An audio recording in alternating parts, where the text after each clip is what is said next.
लग्न मुलीचे. आई म्हणते मुलीची लग्न मुलीचे करायचे यंदा. आई म्हणते मुलीची लग्न मुलीचे करायचे यंदा.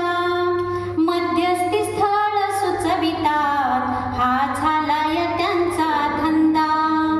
मध्यस्थी स्थळ सुचवितात हा झालाय त्यांचा धंदा. आईच म्हणते मुलीची नोकरीवालाच जावई हवा देखना. आईच म्हणते मुलीची नोकरीवालाच जावई हवा देखना. शहरात हवेच घर असाच मुलगा बघाना. शहरात हवेच घर असाच मुलगा बघाना. गेले दिवसा